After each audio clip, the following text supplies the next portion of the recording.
దేవుని పరిశుద్ధ నామమునకు మహిమ కలుగును గాక. ఈ ఉదయకాల సమయంలో మనం అందరం కలిసి ప్రభు యొక్క వాక్యము ధ్యానించుదాం. ప్రభు యొక్క వాక్యము ఈ దినము మనతో ఏం మాట్లాడుతుంది, ప్రభువు ఏమి మాట్లాడుతున్నాడు. దేవాది దేవుడు ఆయన సంకల్పాన్ని మనకు బయలుపరచుచూ ఉన్నాడు. అనేక సందర్భాలలో తన ప్రజలతో తన వాక్కును పంపి తన ప్రవక్తల ద్వారా, రాజుల ద్వారా, అభిషిక్తుల ద్వారా అనేకమైనటువంటి సందేశాలను ప్రభువు మనకు తెలియజేస్తున్నాడు. దేవునికి మహిమ కలుగును గాక. ఈ దినములలో మనం చూసినట్లయితే అనేకమైనటువంటి భయములను ప్రజలలో కలగడం మనం చూస్తున్నాం. ఈ భయములన్నీ కూడా ఒక విధమైనటువంటి రోగం, కరోనా వైరస్ గురించి అందరూ కూడా భయపడుతున్నారు. కానీ నా ప్రభువు ఏమంటున్నాడు? భయపడకుడి అని చెప్పేసి అంటున్నాడు. ఆయన మనతో కూడా ఉన్నానని, మిమ్మల్ని విడిచి నేను లేను అని, ఎల్లప్పుడూ సదాకాలము మీతో కూడా ఉన్నానని వాగ్దానం చేస్తున్నాడు. వాగ్దానం చేసిన దేవుడు నమ్మదగిన వాడు.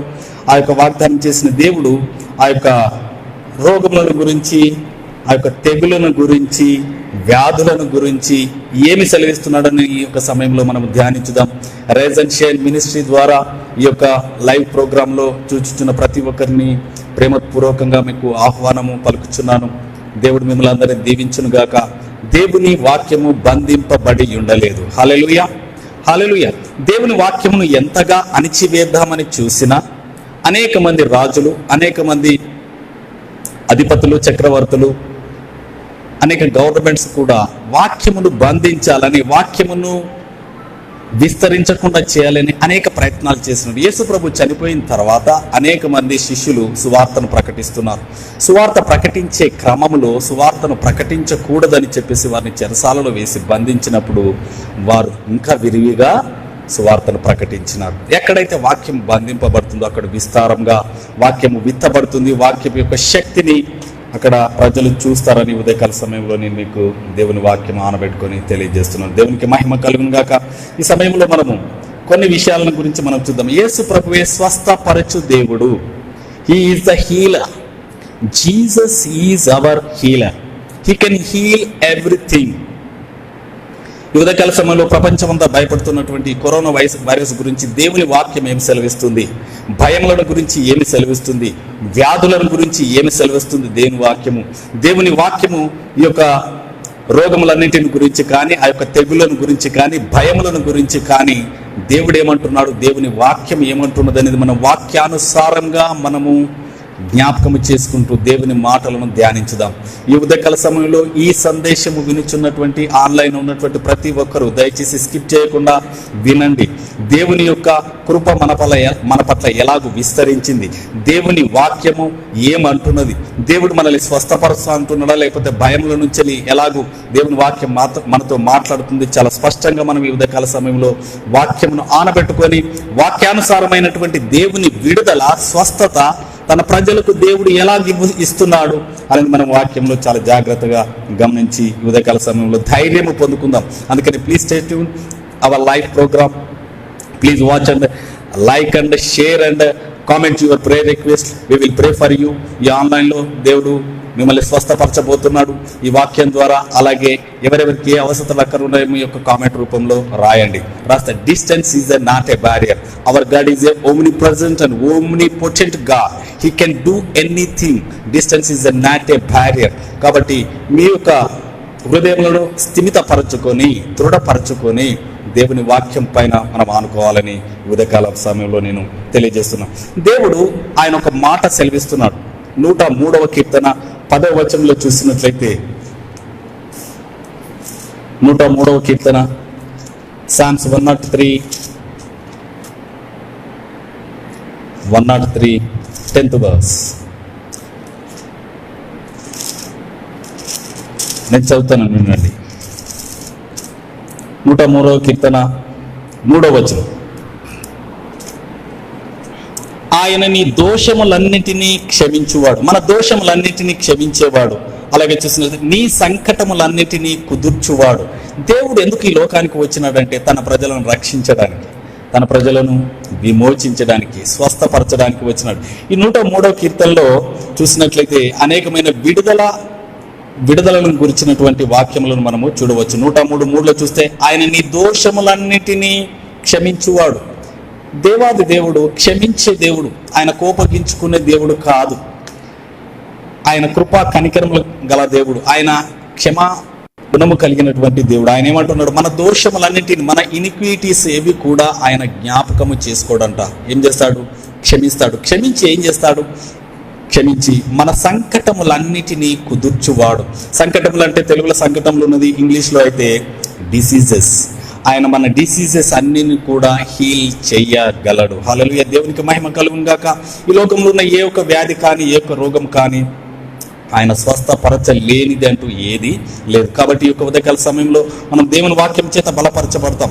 అలాగే చూడండి 10వ వచనంలో చూస్తే, ఇక్కడ 103 10వ వచనంలో, మన పాపములను బట్టి మనకు ప్రతీకారము చేయలేదు, మన దోషమును బట్టి మనకు ప్రతిఫలము ఇవ్వలేదు. ఆయన మన పాపాలకు, శాపాలకు, దోషాలకు ప్రతీకారము చేయలేదు, కానీ మన పాపాలను క్షమించినాడు, కనికరించినాడు.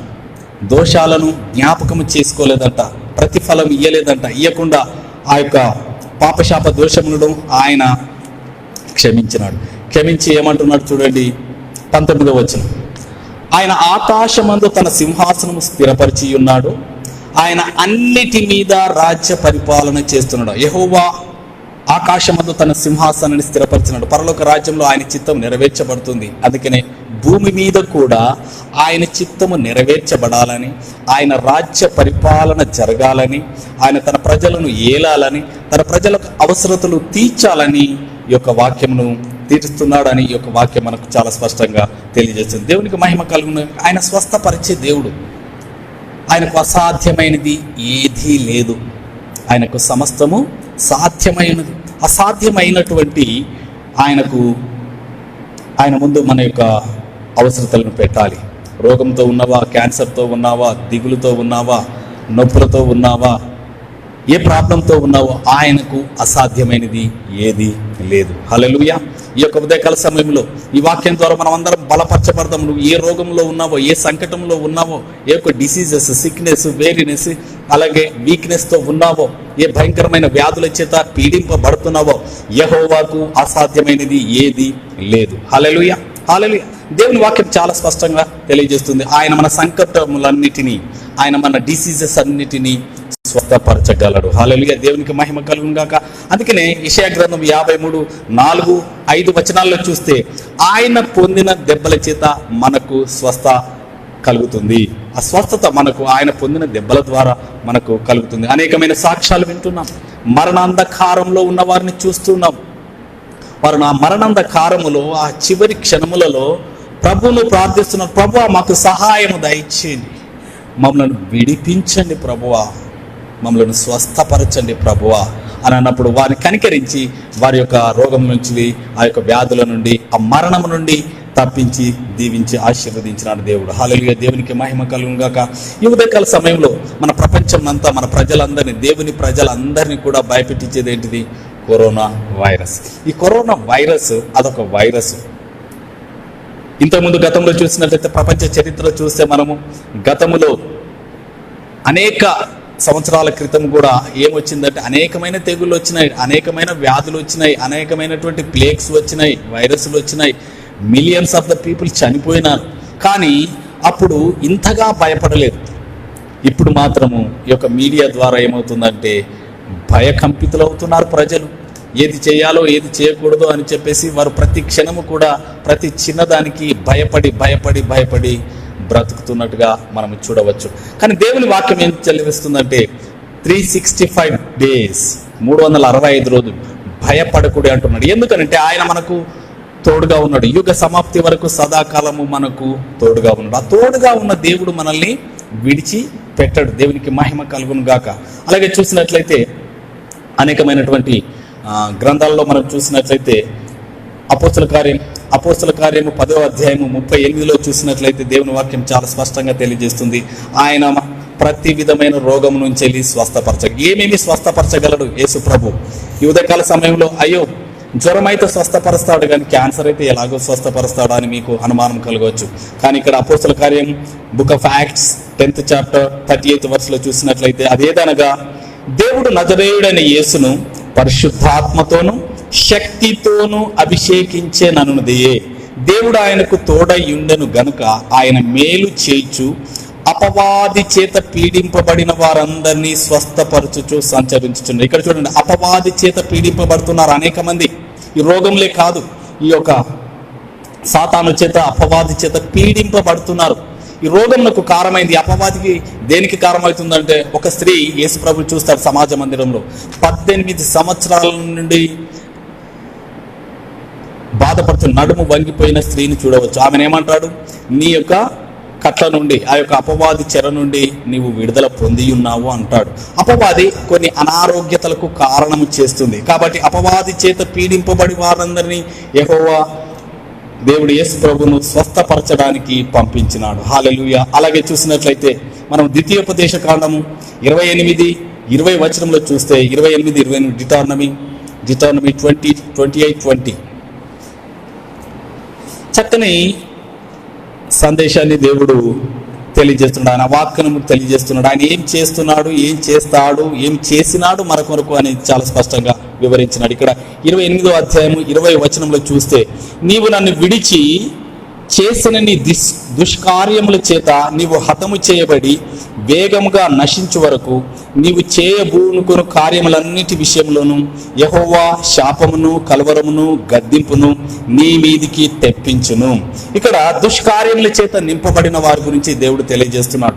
ఎవరికి వ్యాధులు వస్తుంది, ఎవరికి రోగాలు వస్తున్నాయి అని చెప్పేసి మనము గమనించినప్పుడు ఇక్కడ వాక్యంలో డిటార్నమీ 28:20లో చాలా చక్కగా వివరించబడింది. యెహోవా శాపమును, కలవరమును, గద్దింపును నీ మీదికి తెప్పించును. హల్లెలూయా. ఆయన తెప్పిస్తాడు. అనేక మంది కరోనా వైరస్ ఎందుకు వచ్చిందని మనం వీడియోలలో చూస్తే, అనేక మంది ఒక వీడియో ఫుటేజ్ చూస్తే వారు భయంకరమైనటువంటి ఆ యొక్క దేవుని ఆజ్ఞలకు వ్యతిరేకంగా ప్రవర్తించినారు. మరి దేశంలో ఆ ప్రాణముతోనే ఆ యొక్క జంతువులనైతేమి, ఆ యొక్క పశువులనైతేమి, వాటన్నిటిని కూడా ప్రాణముతోనే తినివేస్తున్నారు. కానీ దేవుడు చాలా స్పష్టంగా తెలియజేసినాడు లేవీ కాండంలో, ప్రాణము దానికి బట్టి తీర్పును పొందుతుందట.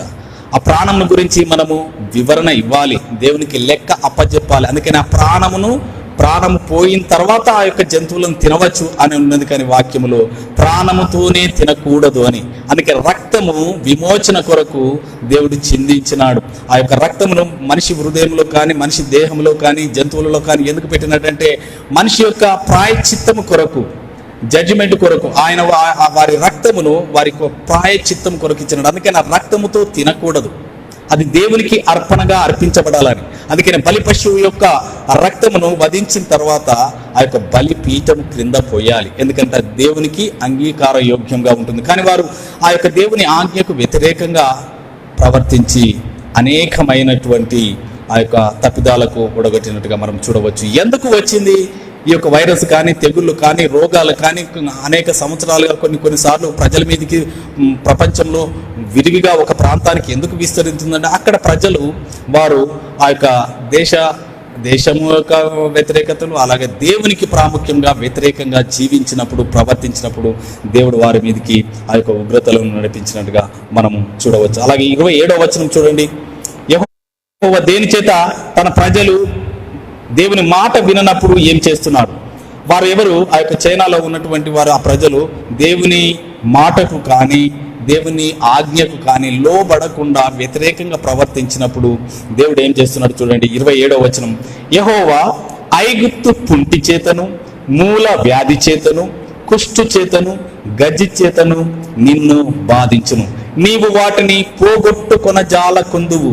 వెర్రితనము చేత, గ్రుడ్డితనము చేతను, హృదయము విస్మయము చేతను యెహోవా నిన్ను బాధించును. ఇక్కడ చూడండి, దేవుని మాట వినప్పుడు ఐగుప్తు పుంటి చేత, ఐగుప్తులో 10 రకాలైనటువంటి తెగులను పంపించినాడు దేవుడు. ఆ ఐగుప్తు ప్రజలు మాట విననప్పుడు, ఫరో హృదయం కఠినపరుచుకున్నప్పుడు, ఆ హృదయ కాఠిన్యం నిమిత్తము 10 రకాలైనటువంటి తెగుళ్లను పంపించి ఆయన హృదయాన్ని బద్దలు చేసి తన ప్రజలను పోనిచేలాగా చేసినాడు.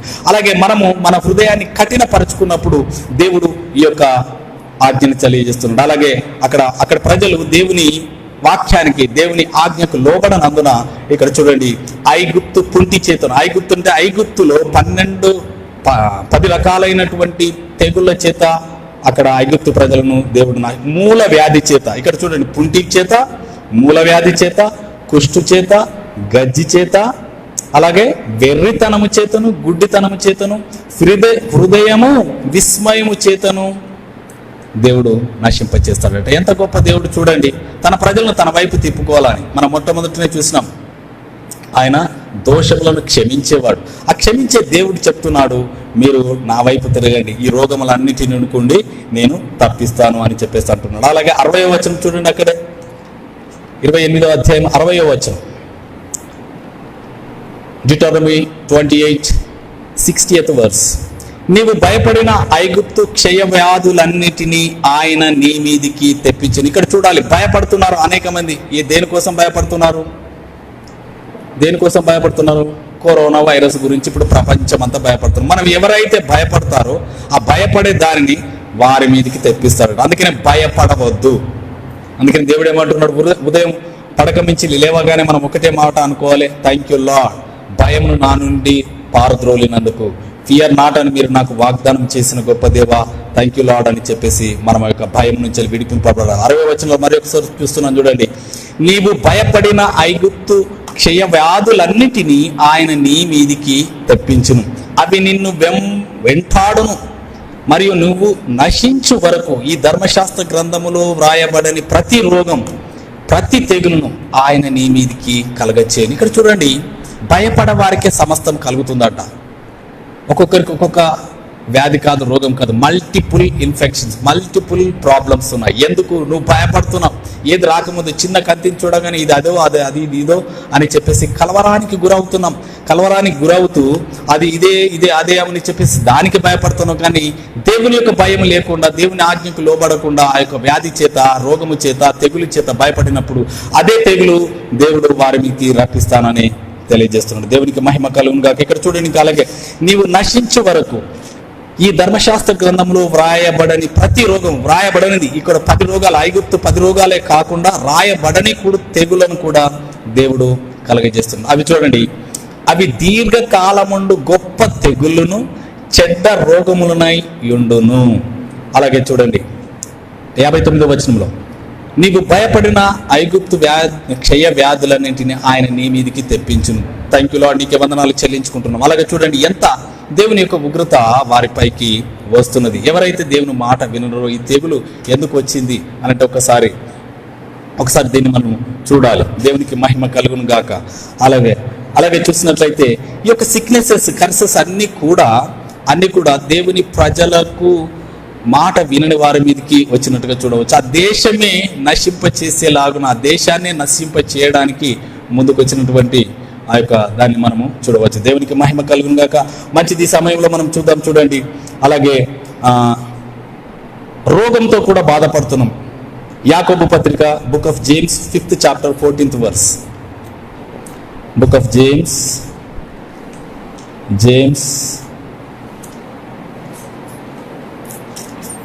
5th chapter 14th verse. చూడండి, మీలో ఎవడైనను రోగి అయి ఉన్నాడా? రోగము కూడా కలుగుతున్నది. రోగము వేరు, వ్యాధి వేరు. రోగం అంటే క్షణిక కాలం ఉండిపోయేది, జ్వరమును రోగం అంటాం. లేకపోతే టెంపరల్గా అంటే ఒక 2 రోజులు 3 రోజులు ఇలాగ ఉండేదాన్ని రోగం అంటాం. వ్యాధి అంటే దీర్ఘకాలం ఉండే ఆ యొక్క వ్యాధి. అయితే ఇక్కడ రోగి అయి ఉన్న ఎడల అతడు సంఘ పెద్దలను పిలిపింపవలను, వారు ప్రభువు నామమున అతనికి నూనె రాచి అతనికి ప్రార్థన చేయవలను. విశ్వాస సహితమైన ప్రార్థన ఆ రోగిని స్వస్థపరుస్తుందంట. ఏది? దేవుని యొక్క నామంలో ప్రార్థన చేసినప్పుడు ఆ యొక్క రోగము స్వస్థపరచబడుతుందని ఇక్కడ దేవుని వాక్యం సెలవిస్తుంది. రోగములు కానీ, వ్యాధులు కానీ, తెగులు కానీ దేవుడు స్వస్థపరచలేని ఏది కూడా లేదని ఒక ఉదయకాల సమయంలో మేము అందరికీ తెలియజేస్తున్నాం. దేవునికి మహిమ కలుగును గాక. దేవుడు కనికరపడే దేవుడు. ఇన్ని భయంకరమైనటువంటి ఈ యొక్క రోగముల చేత, వ్యాధుల చేత ప్రపంచమంతా భీతిల్లుతున్నది, భయపడుతున్నది. ఇవన్నీ ఎక్కడి నుంచి వస్తున్నాయి? అసలు ఈ యొక్క తెగులు కానీ, వ్యాధులు కానీ, రోగములు కానీ ఎక్కడి నుంచి వస్తున్నాయి? వీటి రూట్ కాజెస్ ఏంటి? ఎందుకు ప్రభువా మమ్మల్ని బాధిస్తున్నావు అని చెప్పేసి అనుకుంటారు. అనేక మంది చూస్తూ ఉంటే సాతాను మమ్ములను రోగము చేత బంధిస్తూ ఉన్నదని. పాపం వలన రోగం వస్తుంది. పాపం వలన వచ్చే జీతం ఏంటి? మరణం. పాపంను ఆధారము చేసుకొని సాతాను ఏం చేస్తుంది? మరణానికి మనల్ని లోను చేస్తుంది, భయానికి లోను చేస్తుంది, భయానికి లోను చేసి మనల్ని నశింప చేస్తుంది. దేవునికి మహిమ కలుగుగాక. ఈ రోగములు కానీ, తెగుళ్ళు కానీ, వ్యాధులు కానీ ఎలాగో సంభవిస్తాయి. ఒక మాట మనం చూసుకున్నట్లయితే మనందరికీ తెలుసు, దేవుని వాక్యంలో ఉన్నది, దేవుడు సృష్టికర్త అయి ఉంటున్నాడు. దేవునికి మహిమ కలుగుగాక. ఈ సందేశం వినేవారు బాగా గుర్తుపెట్టుకోవాలి, దేవుడు మాత్రమే సృష్టికర్త. ఆయన మాత్రమే సృష్టించగలడు. ఏదైనా క్రియేట్ చేయాలంటే సాతాను ఏది కూడా సృష్టించలేదు. ఆ సృష్టించిన దేవుని యొక్క పనిని నాశనం చేయడమే సాతాను యొక్క పని. దేవునికి మహిమ కలుగుగాక. చూడండి ఒకసారి ఆ యొక్క వాక్యాన్ని నేను చదువుతాను చాలా చక్కగా. సాతాను కానీ, ఈ లోకంలో ఉన్న ఏది కానీ, దేని వలన ఎవరు సృష్టించినారు? కొలస్సీ పత్రిక, book of Colossians, 1st chapter 16th verse.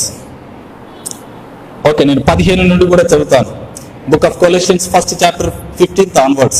ఆయన అంటే యేసుక్రీస్తు అదృశ్య దేవుని స్వరూపి అయి సర్వ సృష్టికి ఆది సంభూతుడై ఉన్నాడు. సర్వ సృష్టికి, మనకు సృష్టింపబడిన కనబడేది అన్ని కూడా ఎవరి ద్వారా? ఆది సంభూతుడైనటువంటి యేసుక్రీస్తు ద్వారానే కలిగినాయి. హల్లెలూయా. అందుకని 16వ వచనం జాగ్రత్తగా గమనించండి.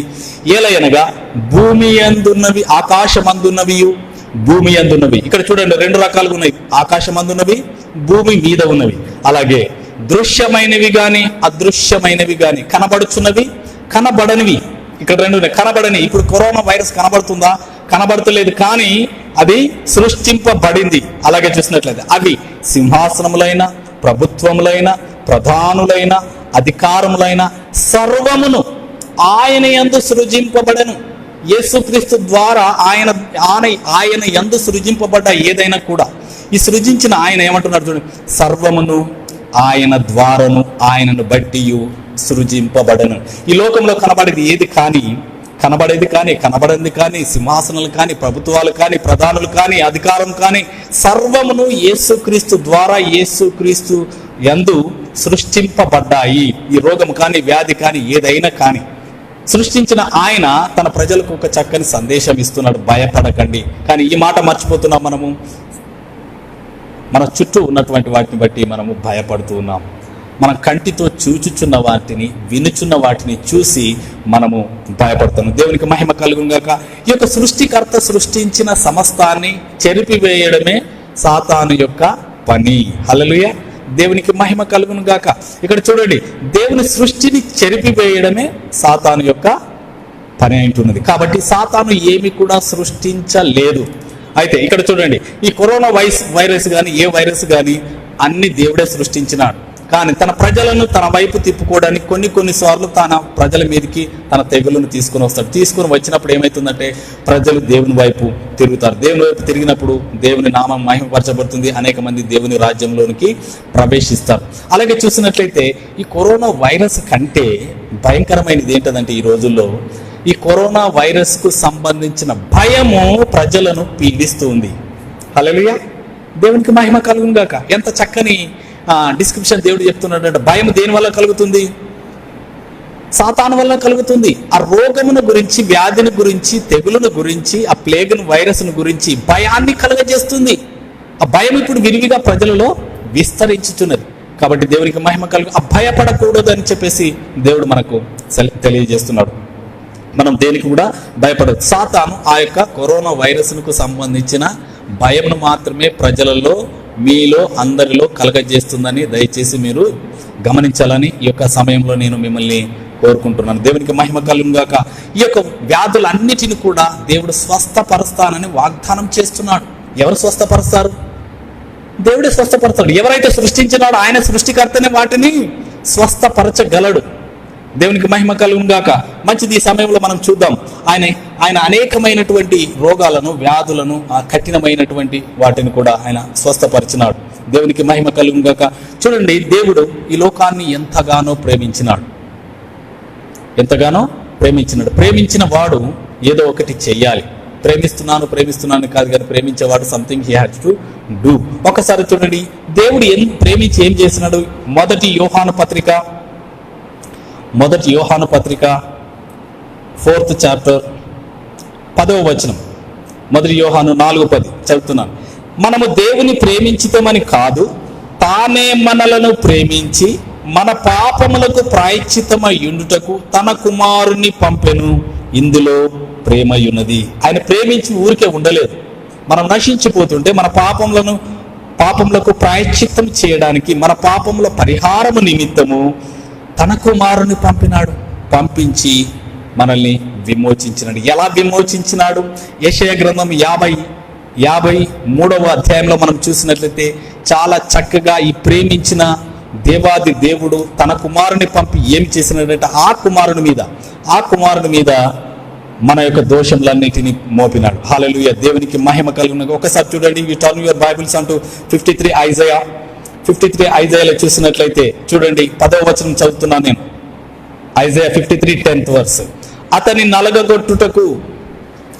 నలగొట్టుటకు యెహోవాకు ఇష్టమైన. ఎవరిని నలగొట్టుటకు? యేసుక్రీస్తును నలగొట్టడానికి, మనల్ని ఆ యొక్క శ్రమల నుంచి విడిపించడం. అలాగే ఆయన అతనికి వ్యాధి కలుగచేసాను.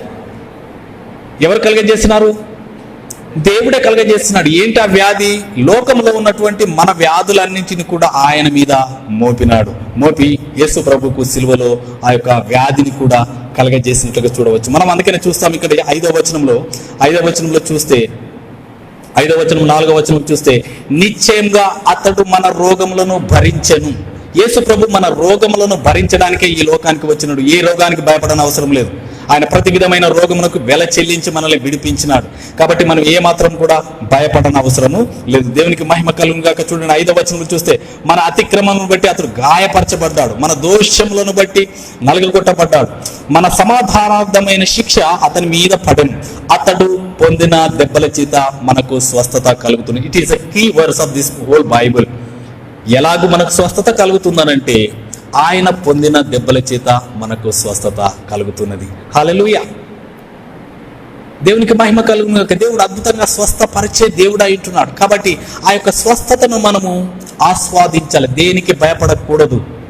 ఏదొచ్చినా ఏమొచ్చినా కూడా మనం జంకకూడదు, భయపడకూడదు, భీతిల్లకూడదు. హల్లెలూయా, దేవునికి మహిమ కలుగును గాక. ఉదయకాలం లేవగానే అనేకమైన భయాలు, కొంచెం నడుమును వచ్చినా, కాలును వచ్చినా, కీలును వచ్చినా ఏమవుతున్నారు? భయపడుతున్నారు. ఆ భయములన్నిటి నుండి తప్పిస్తానని 34వ కీర్తనలో చెల్లిస్తున్నాడు. అది చూడండి ఒకసారి, 34వ కీర్తనలో 34 Psalms. ఈరోజు ఎవరు ఏ విషయంలో కూడా భయపడదు. అది ఏ రోగమైనా కానివ్వండి, ఏ ఒక్క వ్యాధి కానివ్వండి, కరోనా వైరస్ కానివ్వండి, ఇంకేదైనా కానివ్వండి, వాటి అన్నిటిలో నుండి మన ప్రభువు మనల్ని విడిపించగలడు. దేవునికి మహిమ కలుగును. 34వ వచనం చూద్దాం. నేను యెహోవా యొద్ద విచారణ చేయగా ఆయన నాకు ఉత్తరం ఇచ్చెను, నాకు కలిగిన భయములన్నిటిలో నుండి ఆయన నన్ను తప్పించెను. చూడండి, నాకు కలిగిన భయములన్నిటిలో నుండా, కొన్నిటిలో నుండా, అన్నిటిలో నుండి. అందుకనే మనం ఎప్పుడు భయపడకూడదు. హల్లెలూయా, దేవునికి మహిమ కలుగును గాక.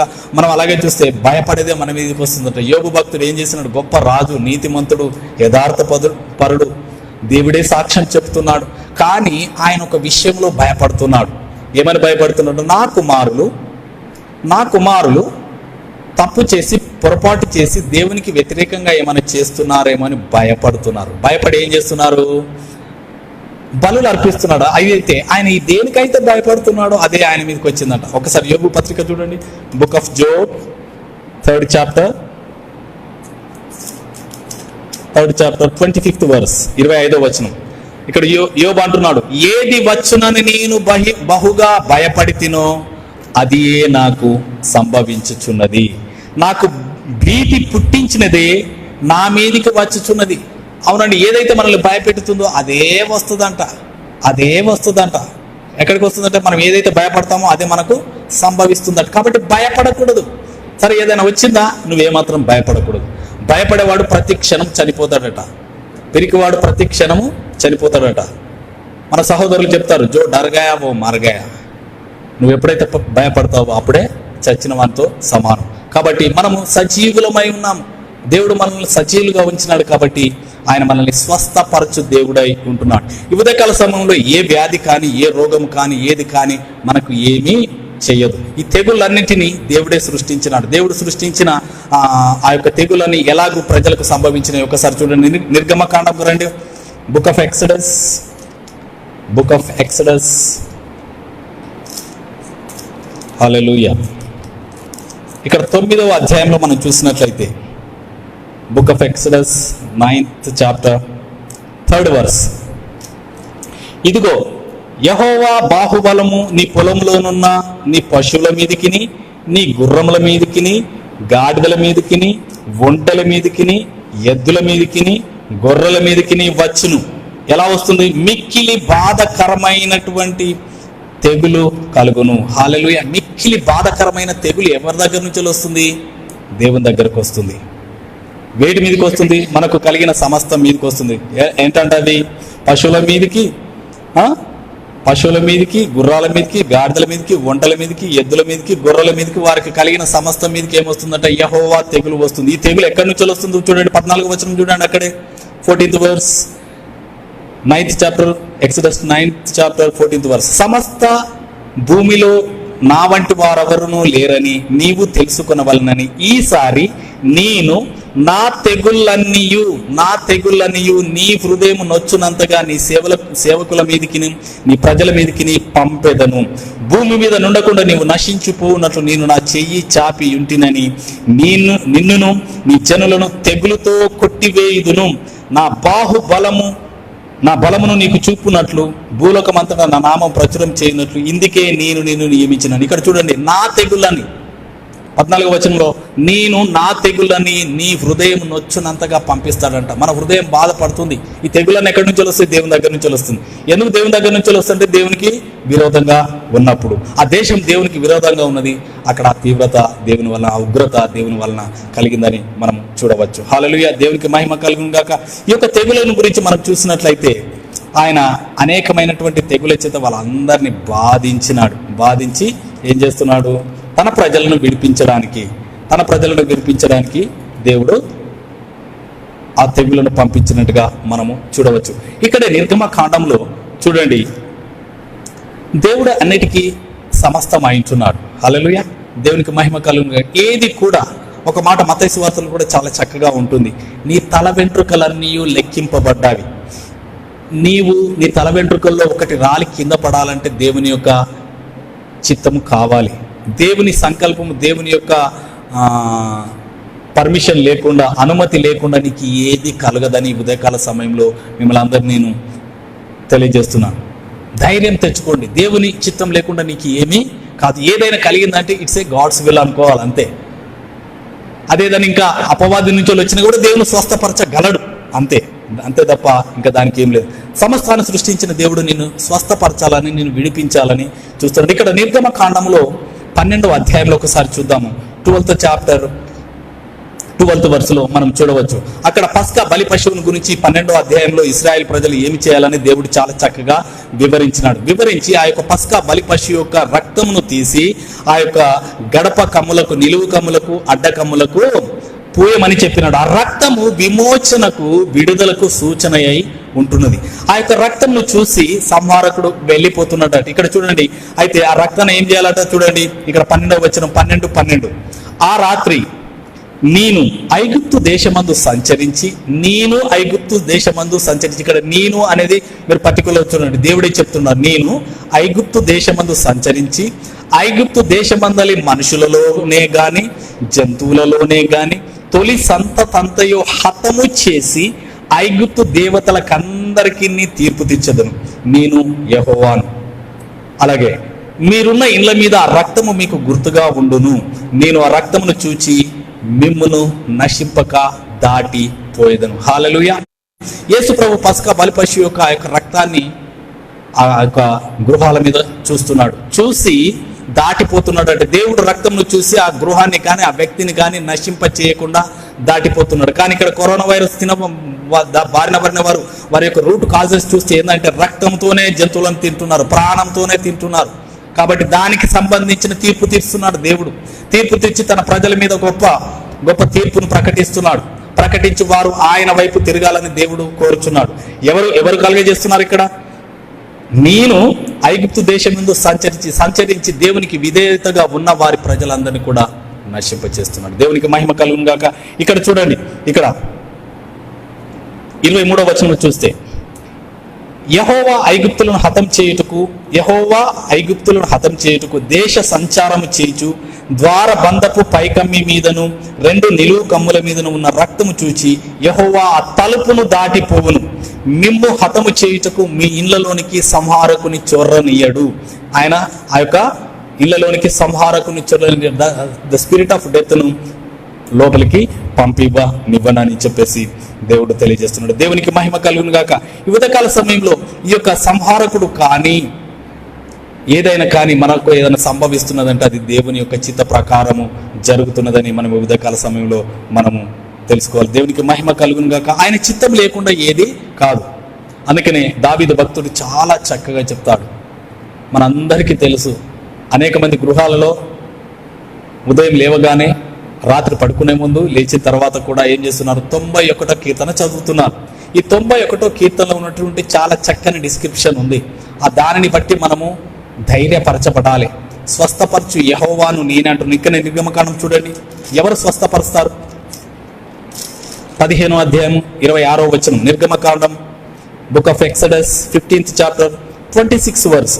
మీ దేవుడైన యెహోవా వాక్కును శ్రద్ధగా విని ఆయన దృష్టికి న్యాయమైనది చేసి ఆయన ఆజ్ఞలకు విధేయులై ఆయన కట్టడలన్నిటినీ అనుసరించి నడిచిన ఎడల నేను ఐగుప్తీయులకు కలగజేసిన రోగములలో ఏదియు మీకు రానియను. రోగాల్లో ఏది రానియడంట. రెండోది వచ్చి నిన్ను స్వస్థపరచు యెహోవాను నేనే. హల్లెలూయా. దేవునికి మహిమ కలుగు. ఎంత చక్కని మాట. ఆయనే మనల్ని స్వస్థపరిచే దేవుడై ఉంటున్నాడు. మనల్ని స్వస్థపరుస్తాడు ఆయన.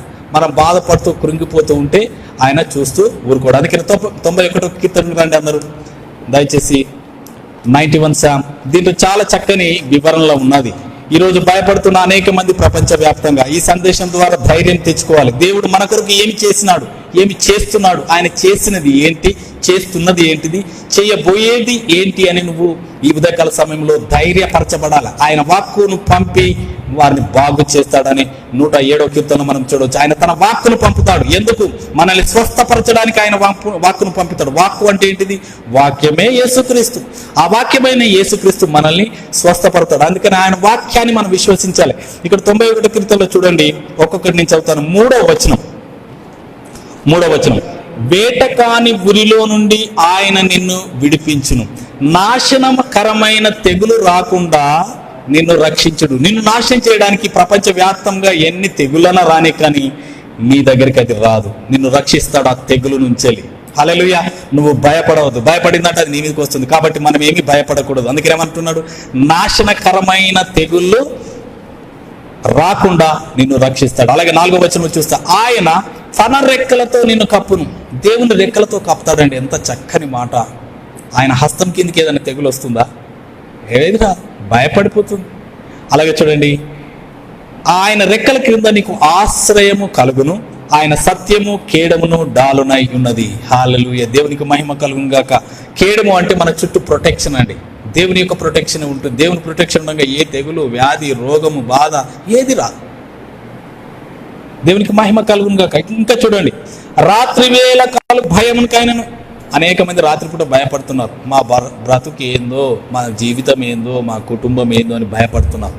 రాత్రి వేళ కలిగే ప్రతి భయము నుండి కూడా ఆయన నిన్ను తప్పిస్తాడు. దేవునికి మహిమ కలుగును గాక. అలాగే చూడండి, రాత్రి వేళ కలిగే భయమునకైనను, పగటి వేళ ఎగురు బాణమునకైనను. పగటి వేళ శత్రువు నీ మీద అనేకమైనటువంటి బాణాలు వేస్తున్నాడు. అగ్ని బాణములు వేస్తున్నాడు. ఎఫెసీ పత్రిక 6వ అధ్యాయం మనం చూసినట్లయితే, అపవాది వేసే అగ్ని బాణములు ఆర్పుటకు నీవు ఆ యొక్క విశ్వాసం అనే డాలు పట్టుకొని వాటిని ఎదిరించాలి. ఆ యొక్క డాలుగా ఆయనే ఉంటున్నాడు. దేవునికి మహిమ. పగటి వేళ ఎగురు బాణములు, శత్రువు వేసేది. చీకటిలో సంచరించు తెగులకైనను. ఇక్కడ చూడండి, చీకటిలో ఒక తెగులు వస్తున్నది రాత్రిపూట. ఏ గృహం పైన అయితే యేసు రక్త ప్రోక్షణ లేదో, ఎవరైతే దేవుని యొక్క రక్షణలోనికి రారో వాళ్ళందరిని నశింపచేయడానికి తిరుగుతుంది. నిన్ను నన్ను కాదు. హల్లెలూయా. నీవు యేసు రక్తం చేత విమోచించబడ్డావు, యేసు రక్తం చేత కొనబడ్డావు, దేవుని చేత పిలువబడ్డావు, దేవుని సంకల్పం ఉన్నవాడవు. కాబట్టి నిన్ను నాశనం చేయడానికి ఏ తెగులు నీ గుడాలను సమీపించదు. హల్లెలూయా, దేవునికి మహిమ కలుగు. అది చీకటిలో సంచరించి నిన్ను చూసి పారిపోవాలి. హల్లెలూయా, నిన్ను చూసి అది భయపడుతుంది. ఎందుకు? నువ్వు అగ్ని జ్వాలల వంటి నేత్రము కలిగినటువంటి, ఎవరు సమీపించడానికి తేజస్సులో ఉన్నటువంటి దేవుని హస్తం కింద నువ్వు ఉన్నావు. నిన్ను చూసి భయపడుతుంది, నువ్వు దాన్ని చూసి భయపడని అవసరం లేదు. ఎప్పుడు శత్రువును చూసో, తెగులను చూసో, రోగమును చూసో, బాధలను చూసి భయపడకూడదు. మనకు దేవుడు తోడుగా ఉన్నాడు. అందుకని చూడండి, చీకటిలో సంచరించు తెగులకైనను, మధ్యాహ్నమందు పాడు చేయు రోగమునకైనను నీవు భయపడకుందువు. మధ్యాహ్నం కూడా పాడు చేస్తుంది రోగం. రోగం వేరు, తెగులు వేరు. హల్లెలూయా, దేవునికి మహిమ. ఈ రోగానికి కూడా నువ్వు భయపడద్దు. దేవుడు అన్నిటిని కూడా స్వస్థపరచగలడు. హల్లెలూయా. అలాగే చూడండి, ఇక్కడ చక్కని వాగ్దానం. నీ ప్రక్కన 1000 మంది పడినను, నీ కుడి ప్రక్కన 10,000 మంది కూలినను అపాయము నీ యొద్దకు రాదు. ఎంత చక్కని మాట. అనేక మంది కూలవచ్చు, అనేక మంది చనిపోవచ్చు. నీ కుడి ప్రక్కన 10,000 మంది కూలిపోవచ్చు, కానీ ప్రమాదము, అపాయము, తెగులు నీ దగ్గరికి రాదు. ఎందుకంటే you are protected by the blood of Jesus. He purchased by his own blood. ఆ రక్తపు కవచములో మనల్ని భద్రపరిచినాడు. ఏ రోగము, వ్యాధి మన దగ్గరికి రాదు. హల్లెలూయా, వి ఆర్ ప్రొటెక్టెడ్. హల్లెలూయా, యేసు రక్తము చేత మనము భద్రపరచబడి ఉన్నాం. That is hour protection. అందుకే ఏం భయపడకూడదు. నీ ఎడమ ప్రక్కన 1000 మంది పడినా కూలిపోతున్నారు కావచ్చు, అందరూ హాస్పిటల్లో కూలిపోతున్నారు, రోడ్ల మీద కూలిపోతున్నారు. బట్ ఏ ప్లేగు, ఏ తెగులు కూడా నిన్ను సమీపించదు. ఎందుకంటే దేవుడు నీకు తోడుగా ఉన్నాడు. హల్లెలూయా, దేవునికి మహిమ కలుగుగాక. అలాగే చూడండి 10వ వచనంలో, 91వ కీర్తన 10వ వచనం. నీకు అపాయమేమియూ రాదు. నీకేం రాదంట? అపాయం ఏమీ రాదు. అలాగే ఏ తెగులును నీ గుడారమును సమీపించదు. దేవునికి మహిమ కలుగుగాక. మన గుడారం, మన ఇల్లు యేసు రక్తము చేత విమోచింపబడ్డది. ద బ్లడ్ ఆఫ్ జీసస్ మన గుమ్మముల మీద ఉన్నది. ద బ్లడ్ ఆఫ్ జీసస్ మనలో ఉన్నది, మనతో ఉన్నది. ఆయన మనతో ఉన్నాడు కాబట్టి ఏ అపాయము, ఏ తెగులు మన గుడారం. మన గుడారం అంటే మన దేహం. మన దేహము దేవుని మందిరము. ఈ మందిరంలోనికి ఏ తెగులు రాదు. వచ్చినా డిస్ట్రాయ్ అయిపోతుంది, నలిఫై అయిపోతుంది. You don't worry for anything. అది నీలోనికి వచ్చిందా, నాశనం కావాల్సింది. ఎందుకంటే యేసు రక్తం యొక్క శక్తి నీలో ప్రవహిస్తున్నది. హల్లెలూయా. అనేక మంది బలలో పాల్గొంటున్నారు, యేసు రక్తంలో పాలు పొందుతున్నారు. యేసు రక్తంకు సాదృశ్యమైనటువంటి ఆ యొక్క ద్రాక్షరసంలో పాలు పొందుతున్నారు. ఆ యేసు రక్తం నీలో ప్రవహిస్తుంది. ఆ యేసు రక్తాన్ని చూడగానే, ఇట్లా టచ్ చేయగానే రోగము పరిగెత్తుకొని పారిపోతుంది. హల్లెలూయా, హల్లెలూయా. That is the power of the blood of Jesus. హల్లెలూయా. ఆ శక్తిని మనం గమనించాలి, గ్రహించాలి. దేనికి భయపడకూడదు. హల్లెలూయా, దేవునికి మహిమ కలుగుగాక. ఇలాగ దేవుడు భద్రపరుస్తాడు, మనల్ని భద్రపరుస్తాడు. అందుకనే మనము దేనికి భయపడదు. మన ఆయుష్ కాలం దేవుడు ఏం చేసినాడు, ఒక ఫిక్స్డ్ టైంకు ఆయన ఉంచినాడు. అక్కడ చూడండి 90వ అధ్యాయంలో 10వ వచనంలో దావీదు భక్తుడు అంటాడు, ఇక్కడ మోషే చెప్తున్నాడు. మోషే రాసిన కీర్తన ఇది 90వ కీర్తన. ఈ కీర్తనలో ఉన్న చూడండి 10వ వచనం, 10వ వచనం. మా ఆయుష్ కాలము 70 సంవత్సరాలు. ఒక మనిషిని యొక్క ఆయుష్ కాలం ఎంతట? 70 సంవత్సరాలు. వాక్యంలో ఉన్నది. అధిక బలం ఉన్న ఎడల 80 సంవత్సరాలు, 80 సంవత్సరాలు అయినను వాటి వైభోగము ఆయాసమే దుఃఖించింది. అయితే 70 సంవత్సరాలు, 80 సంవత్సరాలు దేవుడు మనిషి యొక్క ఆయుష్ కాలాన్ని ఫిక్స్ చేసినాడు. ఈ 70 సంవత్సరాల నుంచి 80 సంవత్సరాల మధ్యనే ఒక వ్యక్తి ప్రభు యొద్దకు వెళ్ళాలి, లేకపోతే వారు నిద్రించాలి. ఆ మధ్య కాలంలో కాకుండా ప్రీమెచ్యూర్ డెత్స్ ఏదైనా వచ్చినా, మరణములు ఏదొచ్చినా అది it is not from God. హల్లెలూయా. నువ్వు ఏం భయపడకు. 70 సంవత్సరాల నుంచి 80 సంవత్సరాలు నువ్వు ఖచ్చితంగా బ్రతుకుతావు. బ్రతికి ప్రభు యొక్క సజీవుడైన దేవుని యొక్క సజీవ కార్యంలో మనము వివరిస్తాం. కాబట్టి ఏమాత్రం భయపడదు. ఈ యొక్క 90 కీర్తన తర్వాత 91 వచ్చేసింది. ఎందుకు? దేనికి భయపడకని. ఏ తెగులు నీ గుడారంను సమీపించదని. నువ్వు దేనికి భయపడకూడదని. 10,000 మంది నీ పక్కన పడినా కూడా నువ్వు ఏమి భయపడవద్దు. ఎందుకంటే నీ దగ్గరికి ఏమీ రాదు. ఎందుకు రాదు అంటే నేను నీకు తోడై ఉన్నాను. దేవునికి మహిమ కలుగుగాక. ఆయన మనకు తోడుగా ఉన్నాడు. ఈ 91 కీర్తన ద్వారా మనం అధికంగా బలపరచబడాలి. దేవునికి మహిమ కలుగుగాక. ఇక్కడ చూసినట్లయితే దేవుడు తన దగ్గరకు వచ్చే వారిని ఎంత మాత్రము త్రోసి వేయ అని చెప్పేసి అంటున్నాడు. ఆయన ఆశ్రయించిన వారికి అందరికీ ఆయన ఆశ్రయ దుర్గముగా ఉంటాడని మనం ఆశ్రయించాలని. ప్రభు నాకు సహాయం దయచేయండి, హెల్ప్ మీ లార్డ్ అని చెప్పేసి అనాలి. ఏ సిచ్యువేషన్ ఉన్నా కూడా, ఏ పరిస్థితి ఉన్నా, ఏ రోగం ఉన్నా, ఏ వ్యాధి ఉన్నా, హాస్పిటల్లో చేరేదానికంటే ముందు ప్రభువును ఆశ్రయించండి. హిజ్కియా గ్రంథంలో హిజ్కియాను చూసినట్లయితే ఒక గొప్ప రాజు. ఆ రాజు ఏం చేస్తున్నాడు? ఆయనకు మరణకరమైన వ్యాధి వచ్చింది.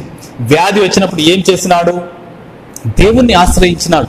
ప్రవక్త వచ్చి చెప్తాడు, నువ్వు మరణమావి పోతున్నావు, నీ గృహంలో చక్క పెట్టుకొని. ఒకసారి చూడండి, సెకండ్ కింగ్స్ 2వ రాజుల గ్రంథము 20వ అధ్యాయం 20వ అధ్యాయం 2 Kings 28th chapter. ఇక్కడ చూడండి, మొదటి వచనంలో, ఆ దినంలో హిజ్కియాకు మరణకరమైన రోగము కలగగా. రాజుకి ఏమొచ్చింది? మరణకరమైనటువంటి రోగం వచ్చింది. ఈ మరణకరమైన రోగం వచ్చినప్పుడు యెషయా ప్రవక్త వచ్చి చెప్తున్నాడు ఏమని? 2వ వచనంలో, ఇక్కడ మొదటి వచనంలో, నీవు మరణమవుచున్నావు, బ్రతకవు గనుక నీవు నీ ఇల్లు చక్కబెట్టుకోమని యెహోవా సెలవిచ్చుచున్నాడు అని చెప్తున్నాడు. ఇక్కడ దేవుని ప్రజలకు ఏదైనా అపాయము, ప్రమాదము, మరణము సంభవింపబోవుచున్నది అని అంటే దేవుడు ముందే తెలియజేస్తాడు. హల్లెలూయా, హల్లెలూయా. నా దినములు ఎంత ఉన్నది అనేది నాకు తెలియచేయమని చెప్పేసి దావీదు భక్తుడు చెప్తాడు. మన దినములు ఎన్నున్నాయి? 70 సంవత్సరాలు, 80 సంవత్సరాలు, 81. ఏ నెలలో ఏ రోజు చనిపోతాం కానీ కూడా దేవుడు మనకు బయలుపరచగలడు. హల్లెలూయా. తన సేవకులకు, తన పిల్లలకు తాను చేయబోయే కార్యంను ఆయన ఏనాడు దాచడు. కాబట్టి we have to strengthen by the word of God. దేవుని వాక్యం ఏం సెలవిస్తున్నది మనం చూడాలి. ఇక్కడ నువ్వు చనిపోబోతున్నావు, నీ ఇంటిని చక్కబెట్టుకోమని ఈ యొక్క హిజ్కియా రాజుకు చెప్పినప్పుడు హిజ్కియా రాజు ఏం చేస్తున్నాడు? నేను రాజును కదా అని చెప్పి గర్వంతో విర్రవీగడం లేదు. కానీ ఆయన ఏం చేస్తున్నాడంటే చూడండి, 2వ వచనం, అతడు తన ముఖము గోడ తట్టు తిప్పుకొని, యెహోవా, యథార్థ హృదయుడనై సత్యముతో నీ సన్నిధి నేను ఎట్లు నడుచుకుంటునో, నీ దృష్టికి అనుకూలంగా సమస్తము నేను ఎట్లు జరిగించుతునో కృపతో జ్ఞాపకము చేసుకునుమని హిజ్కియా కన్నీళ్లు విడిచుచు యెహోవాను ప్రార్థించెను. కన్నీళ్లు విడిచుచు యెహోవాను ప్రార్థించెను. ఆ ప్రార్థన దేవుడు విన్నాడు. నువ్వు చనిపోబోతున్నావు అని చెప్పేసి అన్నప్పుడు ఆ మాట విని కన్నీళ్లు విడుచుకుంటూ ప్రార్థన చేస్తున్నాడు. ప్రార్థన చేసినప్పుడు కన్నీటి ప్రార్థన దేవుడు వింటాడా? వింటాడు. విని జవాబిస్తాడు. వినడమే కాదు, జవాబు కూడా ఇస్తాడు. జవాబు ఇవ్వడమే కాదు, ఆ శ్రమల అన్నింటిలో నుండి తప్పించి మనల్ని విడిపించగలడు. We have to have that much of faith. దేవుని యందు విశ్వాసం మనకు ఉండాలి. అప్పుడు చూడండి, 4వ వచనంలో యెషయా ప్రవక్త ఏం చేస్తున్నాడు? కన్నీళ్లు విడిచుచు యెహోవాను ప్రార్థించను. ప్రార్థించిన తర్వాత యెషయాకి చెప్తున్నాడు, నడిమిషాలలో నుండి అవతలికి వెళ్ళక మునిపే. అంటే రాజు ఒక గృహం ఎంత ఉంటుందండి? సింగిల్ బెడ్రూమ్, డబుల్ బెడ్రూమ్ కాదు, కోట. అది ఒక పెద్ద కోట. ఆ కోటలో నుండి బయటికి రాకముందే దేవుడు చెప్తున్నాడు ప్రవక్త, వెళ్ళు వాడు కన్నీరు విడుస్తున్నాడు. ఆ రాజు కన్నీళ్లు విడిచి ప్రార్థన చేస్తున్నాడు. నువ్వు వెళ్ళి మళ్ళీ చెప్పు అని చెప్పేసి అంటున్నాడు.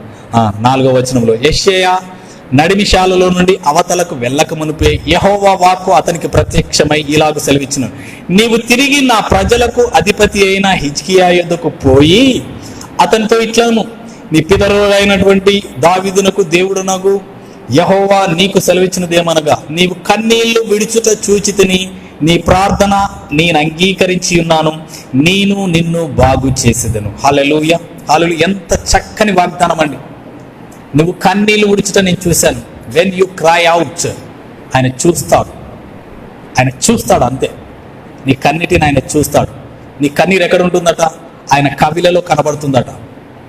ఆయన కవిలలో అంటే ఒక పాత్రలో, ఒక ప్రశస్తమైన పాత్రలో నీ కన్నిటిని ఆయన దాచిపెట్టుతున్నాడు.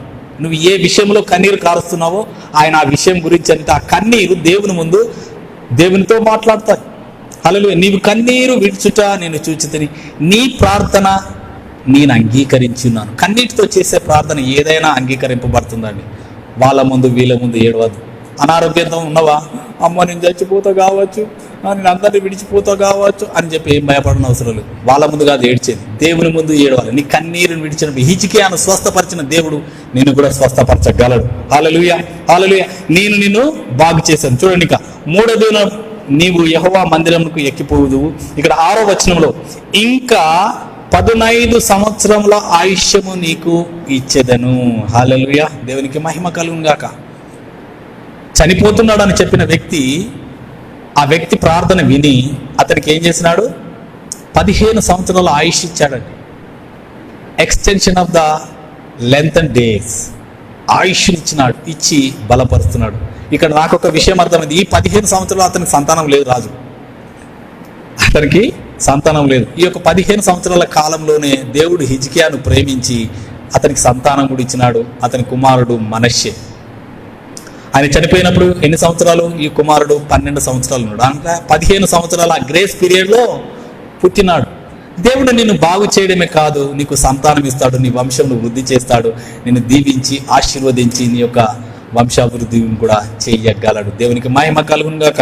ఈ సమయంలో చూసినట్లయితే మనం when we cried out, God will hear our prayer. హల్లెలూయా. దేవునికి మహిమ కలుగును గాక. మనందరికీ తెలుసు, మత్తయి సువార్త ఒకసారి రండి, ఒక స్త్రీని మీకు చూపిస్తాను. ఆ స్త్రీ కూడా మొరపెడుతుంది. హిజ్కియా మొరపెట్టినాడు, రోగంలో నుండి మరణంలో నుండి నన్ను తప్పించు ప్రభు అని కన్నీరు విడిచి ప్రార్థన చేసినప్పుడు దేవుడు ఆయన కన్నీటిని చూసి ఆయనకు 15 సంవత్సరాల ఆయుష్ ఇచ్చిన దేవుడు ఇక్కడ ఒక స్త్రీతో కూడా మాట్లాడుతున్నాడు. ఒక కనాను స్త్రీ, ఆ కనానైట్ ఉమెన్ ప్రార్థన చేస్తుంది. మత్తయి సువార్త 15వ అధ్యాయంలో మనం చూసినట్లయితే 21 నుండి ఇక్కడ 28 వరకు ఉన్న వచనాలలో మనం చాలా చక్కగా మనము చూడవచ్చు. ఇక్కడ చూడండి, మొదటి వచనం నేను చదువుతాను. 21. యేసు అక్కడ నుండి బయలుదేరి తూరు సీదోనుల ప్రాంతంలోకి వెళ్ళగా, ఇదిగో ఆ ప్రాంతం నుండి కనాను స్త్రీ ఒకటి వచ్చి, ఇక్కడ కనాను స్త్రీని చూడండి. కనానీయులు దేవునికి వ్యతిరేకులు, దేవుని ప్రజలు కాదు, వారు ఇశ్రాయేలులు కాదు. ఆ కనానీయులు దేవునికి సంబంధించిన వంశావళిలో ఉన్నవారు కాదు. ఒక రిజెక్టెడ్ జెంటైల్ ఉమెన్ యేసు ప్రభు దగ్గరకు వస్తుంది. ఎందుకు వస్తుంది చూడండి. ప్రభువా, దావీదు కుమారుడా, నన్ను కరుణింపుము, నా కుమార్తె దయ్యము పట్టి బహుబాధపడుచున్నదని కేకలు వేసిందట. గుసగుసలు ఆడట్లేదండి. ప్రభు దగ్గరికి వచ్చి ప్రార్థన చేయమంటే కొంతమంది మనసులనే ప్రార్థన చేస్తాను నేను, నా హృదయం నుంచి వచ్చేది చూస్తాను. లేదు, దేవుని ముందున్నప్పుడు నీ బాధను, నీ వేదనను వెళ్ళగక్కాలి. హల్లెలూయా, హల్లెలూయా. You cried out before the God. నువ్వు మనుషులను కాదు చూడవలసింది, దేవుని చూసి దేవుని ముందు నువ్వు కేకలు వేసిందట. ఈమె చూడండి, నా కుమార్తె దయ్యం పట్టి బాధపడుచున్నదని కేకలు వేసిందట. కేకలు వేస్తే ఏమంటున్నాడు? ఆయన ఒక్క మాట కూడా పలకడం లేదు. అప్పుడు ఏమంటున్నాడు? శిష్యులు వచ్చి అంటున్నారు, 23వ వచనం, అందుకు ఆయన ఆమెతో ఒక్క మాట అయినా చెప్పలేదు. అప్పుడు ఆయన శిష్యులు వచ్చి అంటున్నారు, ఈమె మన వెంబడి వచ్చి కేకలు వేయుచున్నది గనుక ఈమెను పంపివేయమని ఆయనను వేడుకొనను. యేసు ప్రభుతో చెప్తున్నారు శిష్యులు. ఏమని? ఆమె కేకలు వేస్తుంది, అరుస్తుంది, ఆమెను పంపివేయాలి అని చెప్పేసి యేసు ప్రభుతో చెప్తున్నారు. కానీ యేసు ప్రభు ఒక్క మాట కూడా పలకడం లేదు. అప్పుడు చూడండి 24వ వచనంలో, ఇది అందరికీ సంబంధించినటువంటి వాక్యం. 24 book of Matthew 15th chapter 24. ఆయన ఇశ్రాయేలు ఇంటివారై నశించిన గొర్రెల యొద్దకే గాని మరి ఎవరి యొద్దకు నేను పంపబడలేదు. హల్లెలూయా. ఇక్కడ చూడండి, ఇశ్రాయేల్ ప్రజలు అంటే చూజన్ పీపుల్, సెలెక్టెడ్ పీపుల్ దగ్గరికి మాత్రమే నేను పంపబడ్డాను, నేను వారి కొరకే వచ్చాను, నేను ఇంకా ఎవరి దగ్గరకు పంపబడలేదు అని అన్య జనుల గురించి అని చెప్తున్నాడు. కానీ ఆమె ఆ మాటను పట్టించుకుందా? పట్టించుకోలేదు. ఈరోజు అనేక మంది అమెరికా దేవుడని, ఈ దేవుడని, ఆ దేవుడని, ఇలాగ అనేకమైన ప్రిఫిక్స్లు సఫిక్స్లు పెడుతున్నారు. కానీ పెట్టినా కూడా ఏమవుతున్నది? వారి మాట వింటున్నాడా? వారికి దేవుడు కనికరం చూపిస్తున్నాడా అంటే ఈ రోజు మనం చూసినట్టే ఇశ్రాయేలు ప్రజలు రక్షణ పొందడం చాలా తక్కువ. ఇప్పుడు ప్రపంచ దేశంలో ఉన్నటువంటి అన్య జనులు యేసు ప్రభును అత్యధికంగా విశ్వసిస్తున్నారు. ఎందుకనంటే ఆయన సజీవమైన, జీవము కలిగిన, శక్తి కలిగిన దేవుడు ఆయనే అని చెప్పేసి అందరూ గుర్తిస్తున్నారు, గమనిస్తున్నారు, వారు విశ్వసిస్తున్నారు. విశ్వసించిన వారు ఎన్నడూ నశించరు. ఇక్కడ ఈమె అదే విశ్వాసంతో అంటున్నది. ఆమెకి ఏం తెలియదు, ఆమె బయటి దేశస్తురాలు, కానీ ప్రభువు నందు విశ్వాసం వచ్చింది, ఆయన యుద్ధకు వచ్చింది. ఆయన యుద్ధకు రాకుండా చాలా మంది ఫోన్లో ప్రార్థన చేయండి, ఆన్లైన్లో ప్రార్థన చేయండి, ఇవన్నీ. దేవుడు ఏమంటున్నాడు? నా యుద్ధకు రండి, నా యుద్ధకు వస్తే నేను మీకు విశ్రాంతిని కలుగజేస్తాను. నా యుద్ధకు రాకుండా విశ్రాంతి ఏం లేదు. అవును, ఆన్లైన్ ఉన్నది కదా. ఇప్పుడు ఈ యొక్క ఆన్లైన్ ద్వారా దీన్ని బట్టి అనేక మంది సంఘాలకు రారు. ఎందుకు రారు?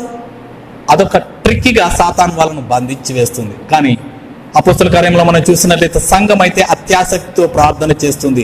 సంఘముగా కూడుకొనుట, బల్ల విరుచుట యందును, సహవాసమందును, ప్రార్థన యందును ఎడతెగక ఉండను. సహవాసమందు, fellowship of the believers is the most power in the name of Jesus. ఆ యొక్క సహవాసంలో శక్తి ఉన్నది. నీ బలహీనతలను పోగొట్టుకోవాలంటే you have to participate in the సంఘంలో నువ్వు పార్టిసిపేట్ కావాలి. ఆ యొక్క వధువు సంఘంలో నువ్వు చేరాలి, అవయవంగా ఉండాలి. నువ్వు దేవునికి వేరుగా ఉండకూడదు. దేవునికి వేరుగా ఉన్న నువ్వు ఏమీ చెయ్యలేవు. కాబట్టి సంఘములో నువ్వు సభ్యులుగా ఉండాలి, సంఘములో అవయవములుగా ఉండాలి. We are the part of the bride of the Christ. క్రీస్తు యొక్క వధువు సంఘంలో మనము అవయవంలో. ఒక్క ఈ ఏళ్ళు లేదనుకోండి, ఈ ఏళ్ళు పక్కన పెట్టి చిటికలు ఏం లేదు, చిటికలు లేకపోతే ఏమంటారు? అవిటివాడు అంటారు, అవిటివాడు అంటారు. అందుకని సంఘములో ప్రతి అవయవాన్ని దేవుడు సృష్టించినాడు, కలగజేసినాడు. అవయవములుగా మనం ఉండాలి. We have to fulfil our job. దేవుడు నిన్ను ఏదైనా పనికి పెట్టినాడా, దాంట్లో నువ్వు ఫుల్ఫిల్ చేయాలి. ఫుల్ఫిల్ చేసి ఎస్ ఐఎమ్ ఇది చెయ్యి ఉన్నదనుకో, చెయ్యి నేను చెయ్యి తెలుసు, ఐఎమ్ ద రైట్ హ్యాండ్, చాలా పవర్ఫుల్ హ్యాండ్ నాది అని చెప్పేసి అంటున్నామా? అంటే కాలుకు దెబ్బ అయితే ఏమవుతుంది? ఈ రైట్ హ్యాండ్ పవర్ఫుల్ హ్యాండ్ కాలు పట్టుకుంటుంది, కిందికి వంగిపోతుంది. వంగిపోయి ఏం చేస్తుంది? పట్టుకుంటుంది. పట్టుకొని అలాగూ సంఘములో అవయవం ఇది నేను అది నన్ను అతిశయపడవు. అలాగే సంఘంలో ఎవరు కూడా ఎక్కడ ఏ విషయంలో అతిశయపడకుండా సంఘము అనేటువంటి వధువు సంఘంలో పాత్రలుగా ఉండి దేవునికి మహిమకరంగా మన జీవితాలు ఉండాలని ఈ ఉదయకాల సమయంలో నేను తెలియజేస్తాను. ఇక్కడ కనాన స్త్రీ చూడండి ఎంతగా మొర్ర పెడుతుందంటే కేకలు వేస్తుంది. కేకలు వేసి ఏం చేస్తుంది? 25వ వచనం చూడండి, 15-25 మత్తయి సువార్త. అయినను ఆమె వచ్చి ఆయనకు మ్రొక్కి అంటుంది, ప్రభువా.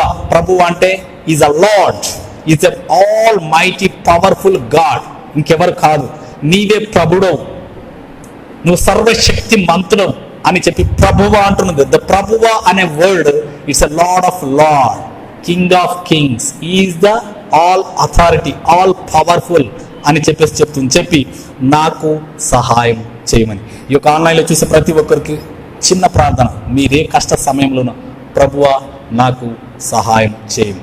God lord help me, God help me. చిన్న ప్రార్థన హృదయంలో నుండి రావాలి. కేకలు వేస్తుంది లార్డ్ హెల్ప్ మీ అని. అన్నప్పుడు ఏమంటున్నాడు 26వ వచనంలో? అందుకు ఆయన పిల్లల రొట్టె తీసుకొని కుక్క పిల్లల వేయుటకు యుక్తం కాదని చెప్పగా ఆమె నిజమే ప్రభువా, కుక్క పిల్లలు కూడా తమ యజమానుల బల్ల మీద నుండి పడు ముక్కలు తినును గదా అని చెప్పాను. హల్లెలూయా. ఇక్కడ చూడండి, కుక్కలతో కూడా పోలుస్తున్నాడు. అన్య జనులను వారు కుక్కలకు పిల్లల రొట్టె వేది. పిల్లల రొట్టె ఏంటంటే the healing is the bread of his children. మన యొక్క హక్కు అది. మనం ఏం చేయాలి? మన హక్కు అది. స్వస్థత మన హక్కు. ఇక్కడ కనాన స్త్రీ ఎందుకు వచ్చింది? తన కుమార్తె స్వస్థత కొరకు వచ్చింది. నేను వీరిని స్వస్థపరచాలి, మిమ్మల్ని స్వస్థపరచడానికి నేను రావడం లేదు అని చెప్పేసి అన్నప్పుడు ఏం చేస్తుందంటే, అక్కడ పిల్లలు మాత్రమే అర్హులు అన్నప్పుడు అప్పుడు ఏమవుతుందంటే, కుక్క పిల్లలు కూడా బల్ల మీద నుండి పడు రొట్టె ముక్కలు తిను కదా ప్రభువా, దయచేసి నా కుమార్తెను బ్రతికించు ప్రభువా అని చెప్పేసి అన్నప్పుడు అద్భుతంగా దేవుడు ఆ మాటకి ఏమంటున్నాడు చూడండి, 28వ వచనం. అందుకు యేసు, అమ్మా నీ విశ్వాసము గొప్పది, నీవు కోరినట్టే నీకు అవును గాక అని చెప్పి వాగ్దానం చేసిన ఆమెతో చెప్పాడు. ఆ గడియలోనే ఆమె కుమార్తె స్వస్థత నొందెను. ఆ గడియలోనే స్వస్థత పొందుకునే వరకు ఒక కనాన స్త్రీ స్వస్థత పొందుకునేంత వరకు ఎన్ని తిరస్కారాలైనా భరించింది. కుక్క అన్న భరించింది, వెళ్ళగొట్టినా భరించింది, నోరు మూసుకోమన్నా భరించింది. ఎందుకు? ఆమెకు స్వస్థత కావాలి. ఒక అన్య జనురాలకే అంత హంగ్రీ ఉంటే మనకెంత ఉండాలి? మనం దేవుని పిల్లలు, మనం మొర్ర పెడితే మనకు దేవుడు చెయ్యడా? అందుకనే రోమపత్రిక 8:8 ఉంటుంది కదా, ఆయన తన కుమారుణ్ణి సిలువకు అప్పగించుటకే వెనక తీయలేదు. నిన్ను స్వస్థపరచడానికి వెనక తీరుస్తాడా? Never be fear. ధైర్యం కలిగి ఉండాలి. Yes, healing is our right, నా హక్కు అని చెప్పాను. హీలింగ్ మన రైట్. దేవుని వాక్యాన్ని మనం ఆధారం చేసుకుని మన కుటుంబాన్ని కట్టుకోవాలి. అందుకనే బండ అనే క్రీస్తు మీద మన గృహాన్ని కట్టుకోవాలి. బండ అంటే క్రీస్తే. ఆ క్రీస్తు మీద మన గృహాన్ని, మన జీవితాన్ని, మన ఆరోగ్యాన్ని అన్ని కట్టుకోవాలి. బండ మీద ఉన్నవాడికి ఏమైనా అవుతుంది? ఏమీ కాదు. కాబట్టి మనం ధైర్యంతో మనము ముందుకు సాగాలి. దేవునికి మహిమ కలుగును గాక. ఈ ఉదయకాల సమయంలో చూడండి, ఏ తెగులు మన గుడారానికి సమీపించకుండా దేవాది దేవుడు మనల్ని కాపాడుతున్నాడు, భద్రపరుస్తున్నాడు, స్వస్థపరుస్తున్నాడు. దేవునికి మహిమ కలుగును గాక. దేవునికి స్తోత్రం కలుగును గాక. ఆయన తన వాక్కును పంపి బాగు చేస్తాడంట. నువ్వు అనారోగ్యతలో ఉన్నావు. ఒక వ్యక్తి అనారోగ్యతలో ఉంటే ఆయన తన వాక్కును పంపిస్తాడు, వాక్యంను పంపిస్తాడు. వాక్యమును పంపించి స్వస్థపరుస్తాడు. ఆ మాట చూడండి, 107వ కీర్తన, Psalms 107. 107:28 వర్స్. 19 నుంచి చూద్దాం. 19-20 వచనాలు. కష్టకాలమందు వారు యెహోవాకు మొర్రపెట్టిరి, ఆయన వారి ఆపదలలో నుండి వారిని విడిపించడు. నీకు కలిగే ఆపదలు ఉన్నాయా, ప్రమాదాలు ఉన్నాయా, రోగాలు ఉన్నాయా, మరణం ఉన్నదా, ఏమున్నదా, ఆయన ఏం చేస్తాడంట? విడిపిస్తాడట. ఎంత చక్కని మాట. హల్లెలూయా. ఎలా విడిపిస్తాడు చూడండి, 20వ వచనం. ఆయన తన వాక్కును పంపి వారిని బాగు చేసెను. అలాగే చూడండి, ఆయన వారు పడిన గుంటలలో నుండి వారిని విడిపించను. నువ్వు ఏదైనా పిట్ల పడ్డావా, మొర పెడుతున్నావా, యోసేపును లేపినట్టు నేను కూడా లేపుతాడు. ఏ మాత్రం భయపడని అవసరం లేదు. ఆయన తన వాక్కును పంపిస్తున్నాడు, తన వాక్యమును పంపిస్తాడు. వాక్యం అంటే మన ఆదికాండంలో ఉంది. అలాగే యోహాను సువార్త 1:1 ఉంది. ఆది యందు వాక్యం ఉండను, వాక్యం దేవుడై ఉండను, ఆ వాక్యం దేవుని యందు, ఆ వాక్యమే కృపా సత్య సంపూర్ణుడిగా మన మధ్యలోనికి వచ్చింది. ఆ వాక్యం అంటే యేసు ప్రభు మన దగ్గరికి వచ్చినాడు. యేసు ప్రభుకు అసాధ్యమైనది ఏదైనా ఉందా? ఏది లేదు. కాబట్టి ఆయన వాక్కును పంపి మనల్ని బాగు చేస్తాడు. ఇంకొక మాట చూపిస్తాను. ఐజాయా 55 55వ అధ్యాయము యెషయా గ్రంథంలో ఆయన తన వాక్యం, ఎలాంటి వాక్యంను పంపిస్తాడట? ఈ యొక్క ఉదయకాల సమయంలో మీరు అందరూ కూడా ఈ వాక్యం ద్వారా బలపరచబడాలి. ఆయన తన వాక్యంను పంపిస్తున్నాడు. ఎలాంటి వాక్యంను పంపిస్తున్నాడు చూడండి. 10వ వచనం, 55 యెషయా 10వ వచనం. వర్షమును హిమమును ఆకాశం నుండి వచ్చి అక్కడికి ఎలాగూ మరలక భూమిని తడిపి విత్తువానికి విత్తనము, భుజించువానికి ఆహారమును కలుగుటకై అది చిగుర్చి వర్ధిల్లునట్లు చేయును, అలాగే నా నోటి నుండి వచ్చు వచనము ఉండును. ఆయన నోటి నుండి ఒక వాక్యం వస్తుంది. ఏం వాక్యం? శక్తి కలిగినటువంటి వాక్యం వస్తుంది. అది భుజించేవానికి ఆహారం ఇస్తుందట, అది విత్తువానికి విత్తనం ఇస్తుందట, ఫలింపజేస్తుందట. అలాంటి వాక్యం వస్తుంది. అది ఎలా వస్తుంది చూడండి. 11వ వచనం, నిష్ఫలంగా నా యొద్దకు మరలక. ఆ వాక్యము నిష్ఫలంగా వెనుకకు రాదు, వ్యర్థంగా మళ్ళీ వెనుకకు రాదు. అది నాకు అనుకూలమైన దానిని నెరవేర్చును. యేసు ప్రభు దేవుడు మనల్ని ఎందుకు ప్రేమిస్తున్నాడు? మనల్ని రక్షించడానికి. ఆయన తన కుమారుని పంపించి రక్షించినాడా లేదా? రక్షించినాడు. శిక్షల నుంచి రక్షించడా? రోగం నుంచి రక్షించడా? తెగులు నుంచి రక్షించడా? Never be doubt. హల్లెలూయా. నిష్ఫలంగా నా యొద్దకు మరలక అది నాకు అనుకూలమైన దాన్ని నెరవేర్చును. చూడండి, నేను పంపిన కార్యమును సఫలము చేయను. ఎంత చక్కని మాట. దేవుడు ఏదైనా ఉద్దేశంతో ఒక వాగ్దానం ఇచ్చినట్టు అనేకమైనటువంటి వాగ్దానాలు వస్తాయి.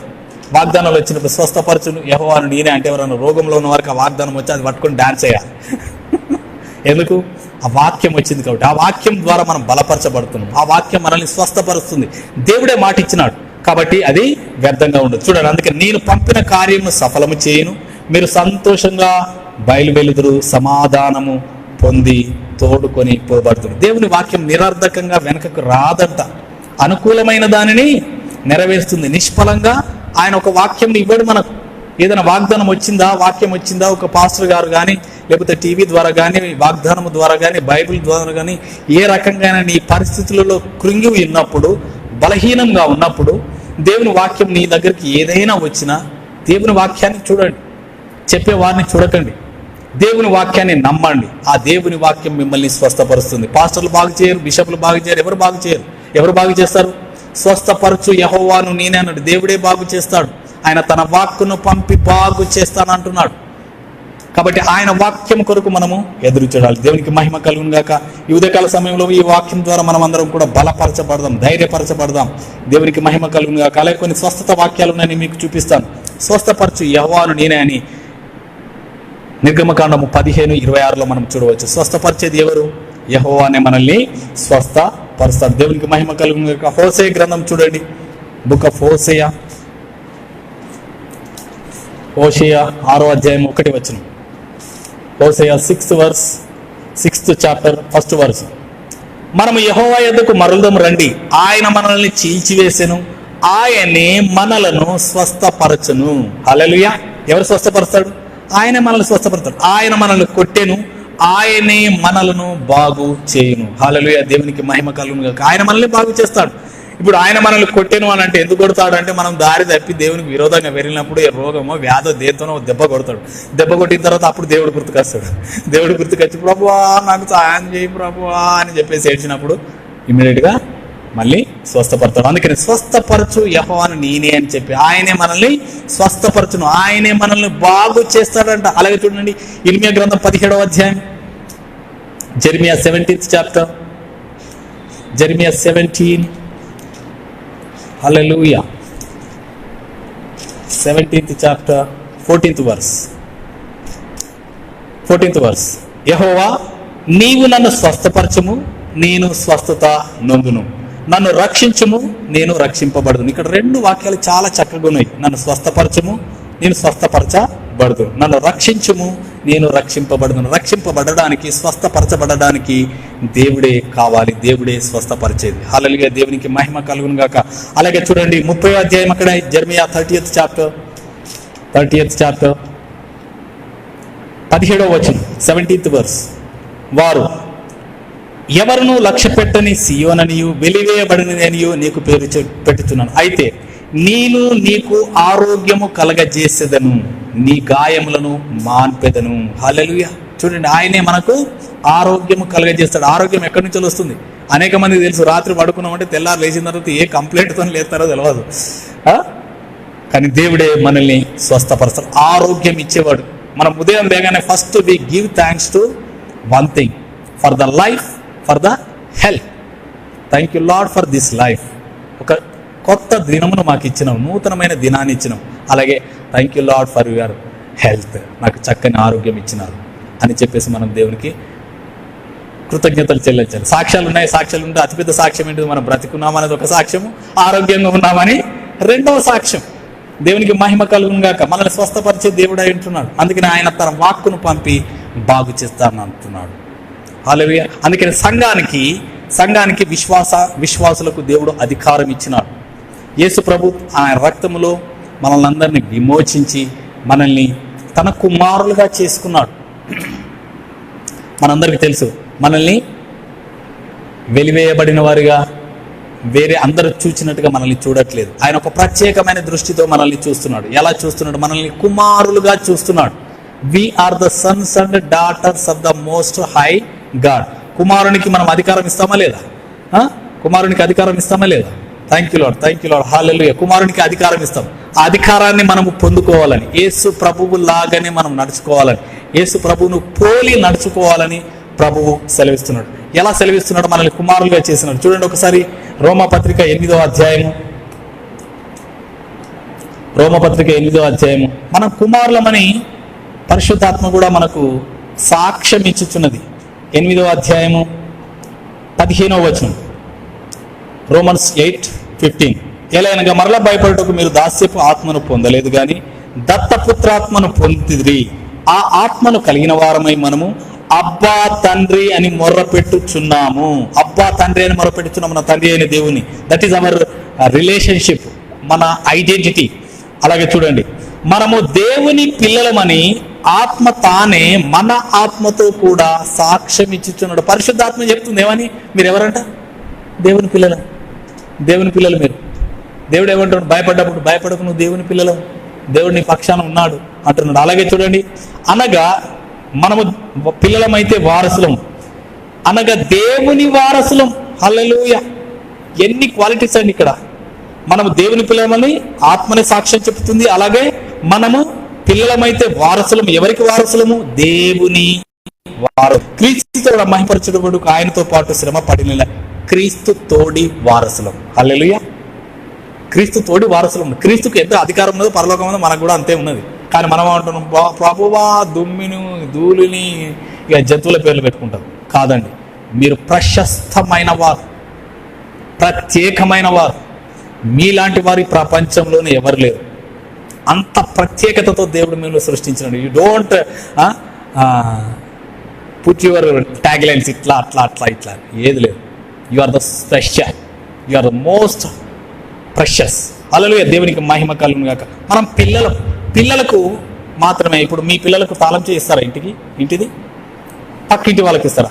కొడుకుండగా పక్కింటి వాళ్ళకి ఇంటి తాళం ఇస్తారా? ఇవ్వరు.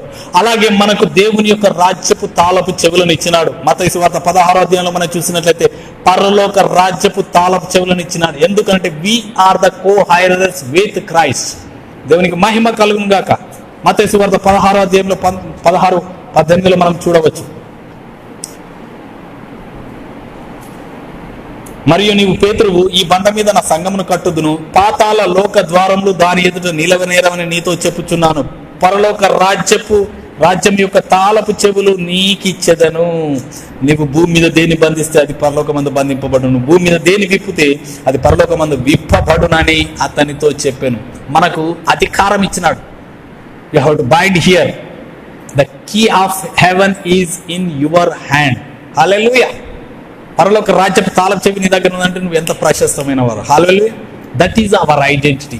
అందుకనే యేసు ప్రభువుకి ఈ లోకంలో ఉన్నప్పుడు ఎంత శక్తిని అయితే కలిగి ఉన్నాడో అదే శక్తిని మనకు ఇచ్చినాడు. నేను అవుట్లైన్ కొన్ని చెప్తాను. దేవుడు మనకు అధికారం ఇచ్చినాడు.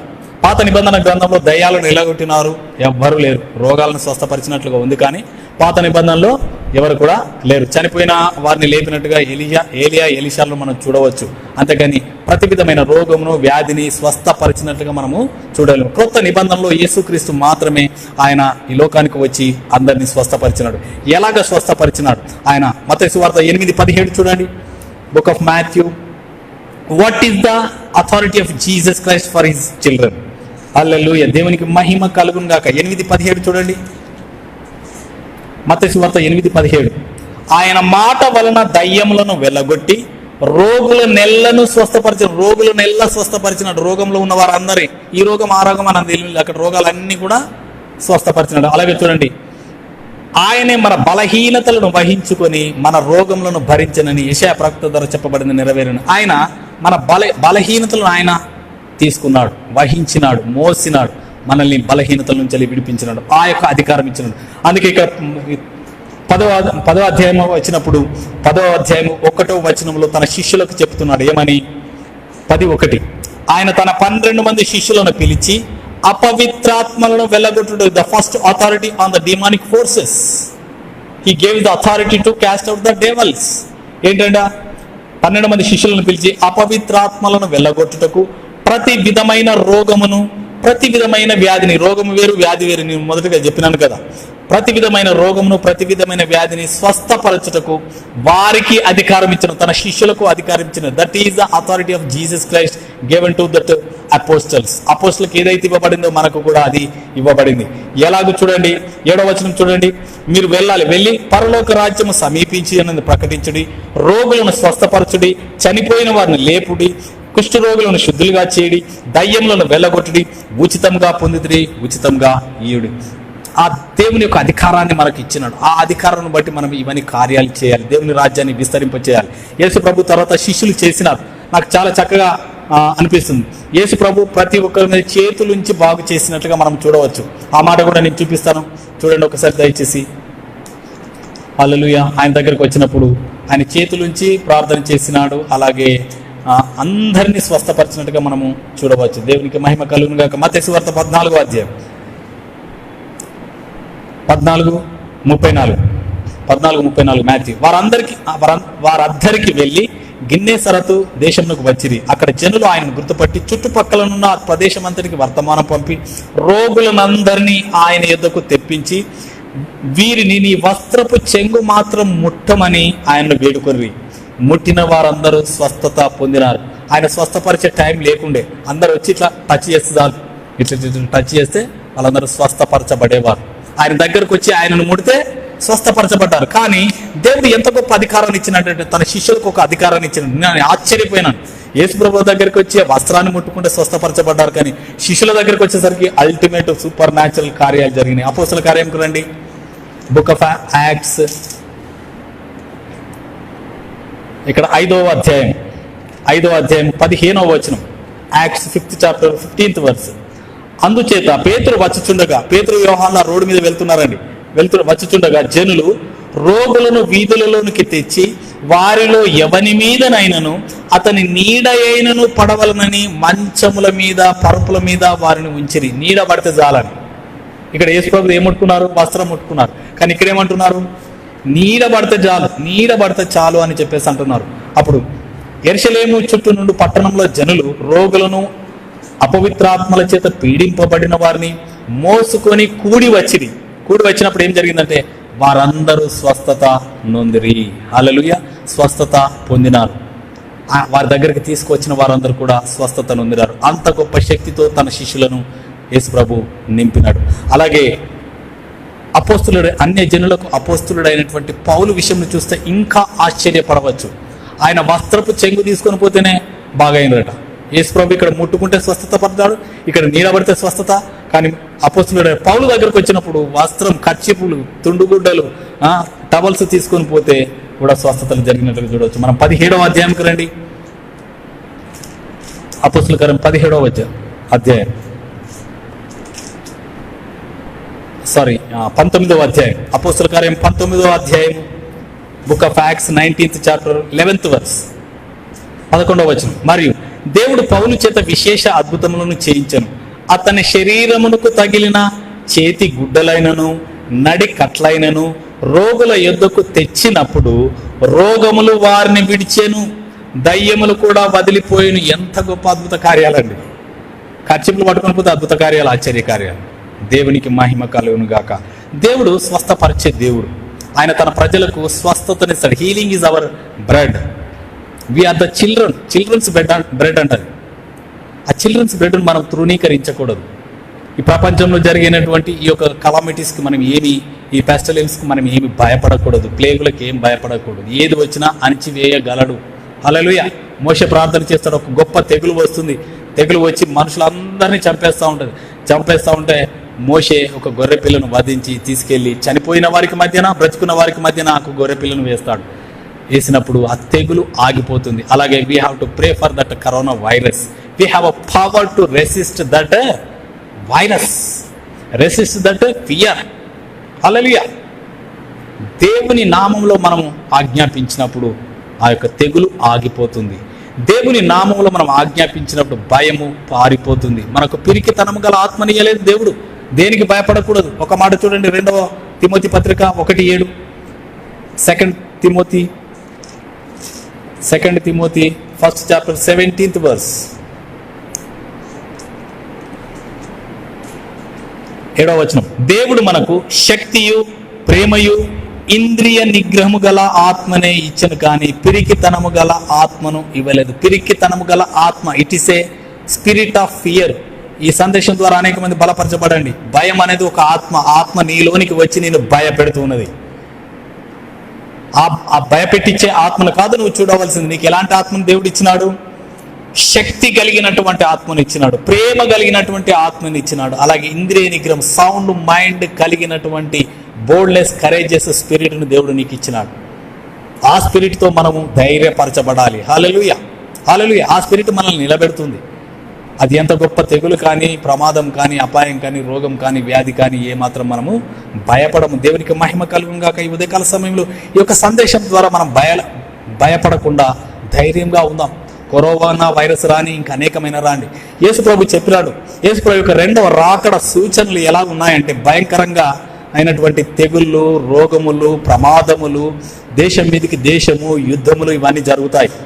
ఈ యొక్క చిన్న కరోనా వైరస్ని చూసి ఇప్పుడు అందరూ గడగడ వణికిపోతున్నారు. ఇవి కాదండి. యేసు ప్రభు 2వ రాకడ సూచనలు అనేకమైనటువంటి కార్యాలు జరుగుతాయి. అనేకమైన కార్యాలను చూసి మనం భయపడకూడదు. ఎందుకు? దేవుడు మనకు తోడుగా ఉన్నాడు. వాటి అన్నిటి నుండి తప్పించడానికే మనకు తోడుగా ఉన్నాడు. మీకు చివరిగా ఒక మాట చెప్తాను. ఈ యొక్క శ్రమలన్నిటిలో నుండి, ప్రమాదములన్నిటిలో నుండి, రోగములన్నిటిలో నుండి సంఘము అనేటువంటి వధువును, యేసు ప్రభు క్రీస్తు యొక్క సంఘము యొక్క వధువును రక్షించడానికే యేసు ప్రభు 2వ రాకడలో ఆ యొక్క ఆకాశ మండలంలోని మేఘముల మధ్య ఆకాశంలోనికి వస్తున్నాడు. నిన్ను నన్ను మనల్ని ఆ శ్రమల పాలు చేయడానికి కాదు. పెళ్లి కుమార్తెను ఎవరైనా శ్రమల పాలు చేస్తారా? ఎవరు చేయరు. అలాగే మనం వధువు సంఘము, we are the bride of Christ. మనల్ని తప్పిస్తాడు, కానీ కలిగే వాటి అన్నిటిని చూసి భయపడకూడదు. It's not for us, it's for the gentiles. దేవుని ఎరగని వారికి అది. హల్లెలూయా. యేసు రక్తం చేత మనల్ని విమోచించినాడు. యేసు రక్త ప్రోక్షణ మన మీద ఉన్నది. మనం వెలపెట్టి విలువ పెట్టి కొనబడిన వారు. దేనికి మహిమ కలుగును గాక. ఈ ఉదయకాల సమయంలో ఈ యొక్క సందేశం విన్న వారందరూ కూడా వారు ఉన్నటువంటి భయములలో నుండి, వారు ఉన్నటువంటి భీతిలో నుండి నేను ప్రార్థన చేస్తున్నాను. ఏది ఎంత మాత్రం మనకు హాని చేయదు. హల్లెలూయా. లూకా సువార్త 10:19 ఉన్నది, ఏది ఎంత మాత్రం నీకు హాని చేయదు, శత్రు బలమంతటి మీద నీకు అధికారం అనుగ్రహించి ఉన్నానని ప్రభు సెలవిస్తున్నాడు. దేనికి నువ్వు భయపడకూడదు. ఈ యొక్క ఉదయకాల సమయంలో ఈ సందేశం ద్వారా మీరందరూ బలపరచబడాలి, ధైర్యపరచబడాలి. ఏది నీకు ఏమాత్రము హాని చేయదు. స్వస్థపరిచి యెహోవాను నేనే అని ప్రభు సెలవిచ్చినాడు. మనం అందరం ప్రార్థన చేసుకుందాం. ఈ యొక్క ఆన్లైన్లో ఇంకెవరైనా మీకు ప్రేయర్ రిక్వెస్ట్లు ఉండదు, దయచేసి తెలియజేయండి. మేము మీకోసం ప్రార్థన చేద్దాం. Thank you Lord, thank you Lord, thank you Lord, thank you lord. నీకే మహిమ ఘనత ప్రభావాలు చెల్లించుకుంటున్నాం. ఈ యొక్క ఉదయకాల సమయంలో తండ్రి నాయన ప్రభా, స్వస్థపరిచి యెహోవాను నేనే అనే యొక్క సందేశము ద్వారా నాయన ఈ లోకంలో ఉన్నటువంటి నన్ను భయానికి గురి చేస్తుంటే కరోనా వైరస్ దాని యొక్క కాన్సిక్వెన్సెస్ అయిన ఆ భయమును బంధించినందుకు వందనాలు చెల్లించుకుంటున్నాం. మా యొక్క ఎడమ ప్రక్కన 1000 మంది పడినను, కుడి ప్రక్కన 10,000 మంది కూలును, ఏ అపాయము మా యొద్దకు రాదని సెలవిచ్చిన గొప్ప దేవానికి వందనాలు చెల్లించుకుంటున్నాం. ఏ తెగులు మా గుడారంను సమీపించను. వీఆర్ ప్రొటెక్టెడ్ లార్డ్, నీకే వందనాలు నాయన యేసు రక్తం చేత మమ్మలను శుద్ధీకరించిన దేవానికి వందనాలు చెల్లించుకుంటున్నాం. మీ ఆత్మతో మమ్మల్ని అభిషేకించినారు తండ్రి. మీ వాక్కును పంపి బాగు చేయండి. స్వస్థపరచు యెహోవా నీకే వందనాలు. మీ వాక్యమును పంపి నిష్ఫలంగా నిరర్ధకంగా వెనుకకు తిరిగి రాని యొక్క వాక్యాన్ని మీరు పంపించి దీవించి ఆశీర్వదించమని ప్రార్థన చేస్తున్నాం. థ్యాంక్ యూ లార్డ్, నీకే వందనాలు. ఈ ఆన్లైన్లో నాయన ప్రభు చూస్తున్న వారందరినీ ధైర్యపరచండి, బలపరచండి, మీ ఆత్మతో అభిషేకించండి. వారి నాయన గుడారంలో నుండి తెగులును పారద్రోలమని ప్రార్థన, భయమును పారద్రోలమని ప్రార్థన చేస్తున్నాం. థ్యాంక్ యూ లార్డ్, నీకే మహిమ ఘనత ప్రభావాలు చెల్లించుకుంటున్నాం. ఈ యొక్క సమయంలో తండ్రి నాయన ప్రభా, మీ కృపను మీ జాలి దయను మాకు అనుగ్రహించి మీరే మహిమ పొందమని యేసు క్రీస్తు పరిశుద్ధ నామమున ప్రార్థించడానికి వేడుకుంటున్నాము తండ్రి. ఆమెన్, ఆమెన్, ఆమెన్. హల్లెలూయా, హల్లెలూయా. ఎవరైనా మీకు ప్రత్యేకమైన ప్రేయర్ రిక్వెస్ట్ ఉంటే దయచేసి కామెంట్లో రాయండి. వాటి గురించి ప్రార్థన చేద్దాం. దేవునికి అసాధ్యమైనది ఏది లేదు. దేవునికి మహిమ కలుగును గాక. హల్లెలూయా.